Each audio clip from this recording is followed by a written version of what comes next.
నమస్తే. జగన్మోహన్ రెడ్డి గారి జైలుకి అట్లానే బీహార్ ఎన్నికలకి ఏమన్నా సంబంధం ఉందా అంటే ఏమంటారు? దీని గురించి డిస్కస్ చేద్దాం. సిఎస్ రావు గారు స్టూడియోలో ఉన్నారు, వెల్కమ్ చేద్దాం. Hello sir. హలో. ఏం చెప్తారు సార్ ఈ రెండింటికి ఏంటంటే?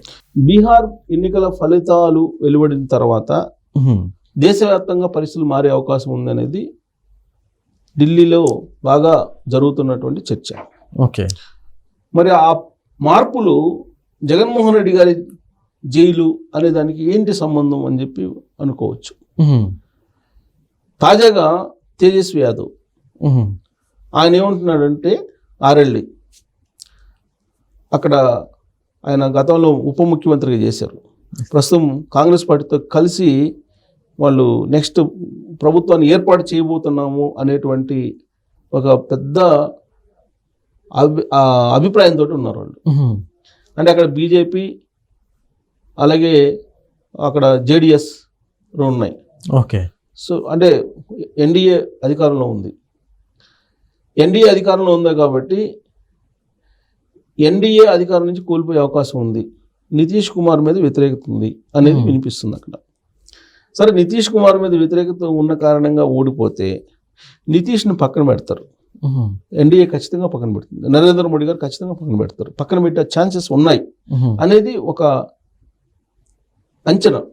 ఓకే. అదే జరిగితే ఏం జరగబోతుంది? ఇప్పుడు ఎన్డీఏ ప్రభుత్వం అటు నితీష్ ఇటు చంద్రబాబు గారి భుజాల మీద నిలబడింది. వీళ్ళిద్దరు సపోర్ట్ లేకపోతే ఎన్డీఏలో కీలక భాగస్వాములు ఇక్కడ తెలుగుదేశం పార్టీ, అక్కడేమో జేడీయూ. సో జేడీయూ, ఇక్కడేమో తెలుగుదేశం పార్టీ. ఈ రెండు ఒకవేళ ఎన్డీఏ నుంచి బయటకు వచ్చేస్తే అప్పుడు పరిస్థితి ఏంటి? కేంద్ర ప్రభుత్వం నిలబడుతుందా, నిలబడే ఛాన్స్ ఉందా అనేటువంటిది ఒక ప్రశ్న, ఒక అభిప్రాయం. నితీష్ పోనీ బలంగా ఉన్నాడు అక్కడ, నితీష్ని మళ్ళీ ముఖ్యమంత్రిని చేయించా అని అంటే అక్కడ చేసేటువంటి పరిస్థితి లేదు. కారణం ఏంటి? అక్కడ ఆల్రెడీ ఇప్పుడు ఓట్ల దొంగతనం, ఓట్ చోర్ అనేటువంటి పెద్ద కార్యక్రమం రాహుల్ గాంధీ గారు చేస్తున్నారు. గతంలో మహారాష్ట్రలో కానీ రాజస్థాన్లో కానీ ఇట్లా రకరకాలుగా మధ్యప్రదేశ్లో కానీ ఇట్లా ఓట్ చోర ద్వారానే బీజేపీ గెలిచింది అనేటువంటి అభిప్రాయాన్ని ఇప్పుడు రాహుల్ గాంధీ గారు వ్యక్తం చేస్తున్నారు. ఎన్నికల కమిషన్ బీజేపీ మిలాఖత్ అయ్యి ఓట్లను దొంగ ఓట్లను చేర్చుకొని గెలుస్తున్నారు అని చెప్పి ఆయన చెప్తున్నారు. ఇప్పుడు దాదాపుగా 5 లక్షల ఓట్లకు పైగా బీహార్లో దొంగ ఓట్లు ఉన్నాయని చెప్పి ఆయన చెప్తూ ఉన్నారు.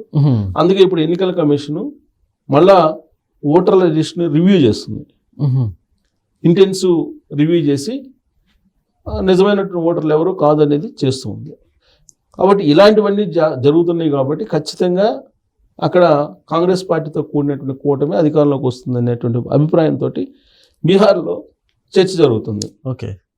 అదే జరిగితే మరి నితీష్ కుమార్ని పక్కన పెడతారు కదా. నితీష్ కుమార్ని పక్కన పెడితే ఆయన ఎన్డీఏలో కొనసాగుతారా? కొనసాగేటువంటి అవకాశం లేదు కదా. ఒకవేళ ఆయన ఎన్డీఏలో కొనసాగకపోతే పరిస్థితి చంద్రబాబు గారు ఉంటారా అనేది. చంద్రబాబు నాయుడు గారు ఎన్డీఏలో కొనసాగుతారా లేదా అనేది దానికంటే కూడా చంద్రబాబు నాయుడు గారికి ప్రాధాన్యత పెరుగుతుంది ఎన్డీఏలో. ఎందుకు? నితీష్ కుమార్ గారు కనుక వెళ్ళిపోతే మరింత బలహీనపడుతుంది ఎన్డీఏ కూటమి. పడిపోవడానికి ఆస్కారం తక్కువ ఉంది కానీ బట్ నితీష్ కుమార్ గారు వెళ్ళిపోయినందువల్ల మరింత బలహీనపడుతుంది. వెంటిలేటర్ మీద ఎన్డీఏ ప్రభుత్వం ఉండే ఛాన్సెస్ ఉన్నాయి. అలాంటప్పుడు చంద్రబాబు నాయుడు గారే ఊపిరి పోయాలి దానికి. చంద్రబాబు నాయుడు గారు కనుక ఒకవేళ ఏదైనా నిర్ణయం తీసుకుంటే గవర్నమెంటే పడిపోయే అవకాశం ఉంది. అంటే చంద్రబాబు నాయుడు గారి ఇంపార్టెన్స్ అది పెరుగుతుంది. అక్కడ ఇంపార్టెన్స్ పెరిగినప్పుడు చంద్రబాబు నాయుడు గారు ఏం కోరతారు, ఏమి డిమాండ్ చేసే అవకాశం ఉంది అని అంటే ఆంధ్రప్రదేశ్ ప్రయోజనాల కోసం జగన్మోహన్ రెడ్డి గారిని అరెస్ట్ చేయటమే ఒక పరిష్కారం అనేటువంటి భావనతో ఉన్నారు చంద్రబాబు నాయుడు గారు. అట్లా అనుకుంటారా సార్? యాక్చువల్లీ ఎందుకు అనుకుంటారు? చంద్రబాబు నాయుడు గారు అలా అనుకుంటే ఇప్పటికీ అరెస్ట్ చేయించేవాళ్ళు కదా. దానికి సంబంధించినటువంటి లిక్కర్ స్కామ్ ఇవన్నీ ఆధారాలతో సహా మొత్తం కేసులు నడుస్తున్నాయి. కానీ కేంద్ర ప్రభుత్వం, కూటమి ప్రభుత్వం ఉంది కదా, డబుల్ ఇంజిన్ సర్కార్ ఉంది కదా, కేంద్ర ప్రభుత్వం నుంచి బీజేపీ కానీ లేదంటే జనసేన కానీ ఇవన్నీ కలిసి తీసుకోవాల్సిన నిర్ణయం. జగన్మోహన్ రెడ్డి గారి లాగా నిరాధారమైన ఆరోపణలతోటి చంద్రబాబు నాయుడు గారిని అరెస్ట్ చేసినట్టు చేస్తే ప్రజలు అంగీకరించరు. సో ఇప్పుడు అన్ని కేసులు విచారణ జరుగుతున్నాయి. ఈ విచారణ జరుగుతున్నటువంటి సందర్భంగా అనేకమైనటువంటి విషయాలు బయటకు వస్తున్నాయి. ఇప్పుడు ఆల్రెడీ 12 మందికి పైగా జగన్మోహన్ రెడ్డి గారి టీం లిక్కర్ స్కామ్లో జైల్లో ఉన్నారు. వాళ్ళందరూ చేస్తున్నటువంటి వాంగ్మూలం ఏంటి?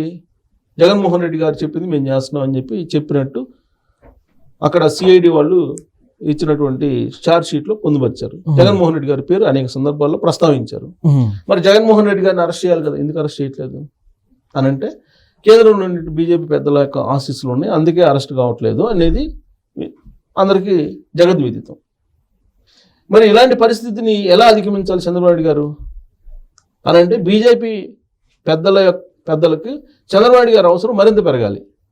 అది పెరగాలంటే రేపు బీహార్ ఎన్నికల్లో కనుక అక్కడ జేడీయూ అలాగే బీజేపీ కూటమి ఓడిపోతే ప్రాధాన్యత చంద్రబాబు నాయుడు గారిది ఆటోమేటిక్గా పెరుగుతుంది. పెరిగినప్పుడు చంద్రబాబు నాయుడు గారు రాష్ట్ర ప్రయోజనాల దృష్ట్యా జగన్మోహన్ రెడ్డి గారు బయట ఉండడానికి లేదు.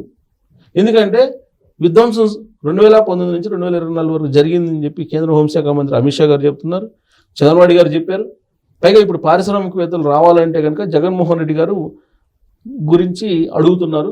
జగన్మోహన్ రెడ్డి గారు ఉంటే కనుక పెట్టుబడులు రావట్లేదు. పైగా జగన్మోహన్ రెడ్డి గారి పార్టీ మెయిల్స్ పెడుతూ ఉన్నారు వచ్చేటువంటి పెట్టుబడిదారులకు రావద్దని చెప్పి, ఇలాంటివన్నీ చెప్తున్నారు కదా సార్. అంటే చంద్రబాబు నాయుడు గారు అంటే జగన్మోహన్ రెడ్డి గారిని జైలుకి పంపించాలని అదే కోరుకుంటారని ఎందుకు అనుకోవాలి సార్? ఎందుకంటే రాష్ట్ర ప్రయోజనాల దృష్ట్యా, అందుకే నేను చెప్తున్నాను, రాష్ట్ర ప్రయోజనాల దృష్ట్యా జగన్మోహన్ రెడ్డి గారు వన్స్ జైలుకి వెళ్తే ఇండస్ట్రీస్లో వస్తారు అనేటువంటి భావన వ్యక్తం చేస్తున్నారు కదా. ఇప్పుడు జగన్మోహన్ రెడ్డి గారు ఉన్నందువల్ల రాష్ట్రంలో పెట్టుబడిదారులు రావట్లేదని చెప్పి లోకేష్ గారు చెప్తున్నారు. జగన్మోహన్ రెడ్డి గారు ఉంటే రావట్లేదని చెప్పి చంద్రబాబు నాయుడు గారు చెప్తున్నారు కదా. సింగపూర్లో వెళ్ళి వచ్చిన తర్వాత కూడా అదే చెప్పారు కదా. ఇప్పుడు ఒక పెద్ద బూచ్ ఉంది ఇక్కడ, పెద్ద భూతం ఉందని చెప్పి చెబుతున్నారు చంద్రబాబు నాయుడు గారు. ఆ భూతాన్ని భూస్థాపితం చేస్తామని చెప్పి చెబుతున్నారు కదా. అనేక సందర్భాల్లో చెప్పారు కదా. ఇదంతా కూడా రాష్ట్ర ప్రయోజనాల దృష్ట్యా చేసేటువంటి కార్యక్రమం కింద చంద్రబాబు నాయుడు గారు తీసుకునే ఛాన్సెస్ ఉన్నాయి. ఇప్పుడు ఎన్డీఏలో చంద్రబాబు నాయుడు గారు లేకపోతే అసలు ఎన్డీఏ గవర్నమెంట్ ఉండే అవకాశం లేదు సెంటర్లో అనేటువంటి పరిస్థితి వచ్చినప్పుడు చంద్రబాబు నాయుడు గారి యొక్క ప్రాధాన్యత పెరుగుతుంది. ప్రాధాన్యత పెరిగినప్పుడు ఆటోమేటిక్గా చంద్రబాబు నాయుడు గారు చేసిన డిమాండ్స్ నెరవేరుస్తారు. ఇప్పటి వరకు కేవలం రిక్వెస్ట్లే చంద్రబాబు నాయుడు గారు. ఇప్పుడు ప్రజెంట్ రిక్వెస్ట్ల మీద నడుస్తుంది. రిక్వెస్ట్ చేస్తే ఫండ్స్ ఇస్తున్నారు, రాష్ట్ర ప్రయోజనాల కోసం అభివృద్ధి కోసం సహకరిస్తుంది కేంద్ర ప్రభుత్వం, ఇవన్నీ చేస్తుంది. కానీ జగన్మోహన్ రెడ్డి గారి అరెస్ట్ దగ్గరికి వచ్చేటప్పటికి వాళ్ళ ఆశీస్సులు ఉన్నాయి అనేది కదా అందరూ చెప్తుంది. ఆ రోజున ఆశీస్సులు ఇచ్చేటువంటి ఛాన్సెస్ ఉండవు. అప్పుడు జగన్మోహన్ రెడ్డి గారు అరెస్ట్ అయ్యే అవకాశం ఉంది అనేటువంటిది ఢిల్లీలో చర్చ జరుగుతుంది. దీనికి తెరలేపింది ఎవరంటే తేజస్వి యాదవ్. ఎవరు? కాంగ్రెస్ కూటమితో ఉన్నటువంటి ఆర్ఎల్డీ నేత, మాజీ డిప్యూటీ సీఎం, ఆయన తెరలేపారు దీనికి. సో కాబట్టి ఇవన్నీ కూడా బీహార్ ఎన్నికల ఫలితాలకి ఈ పరిణామాలు ఆధారపడి ఉన్నాయి. బీహార్ ఎన్నికల ఫలితాల తర్వాత చాలా పరిణామాలు చేంజ్ అయ్యేటప్పుడు ఉన్న పార్టీలు సో బలంగా ఏది ఉందంటే ఏది చెప్పుకోవచ్చు సార్? One word. ఇప్పుడు కూటమి, అటు ఇండియా కూటమి ఇటు ఎన్డీఏ కూటమి హోరాహోరీగా ఉంది అక్కడ. సో రేపు రాబోయే ఫలితాలను బట్టి దేశ రాజకీయాల్లో చాలా మార్పులు ఉండే అవకాశం ఉంది. దాంట్లో చంద్రబాబు నాయుడు గారు కీలక రోల్ పోషించే అవకాశం ఉంది. అది పోషించినప్పుడు జరిగే పరిణామాలు డిఫరెంట్గా ఉంటాయి అనేటువంటి చర్చ ఢిల్లీలో నడుస్తుంది. దానికి ఆద్యం పోసింది తేజస్వి యాదవ్.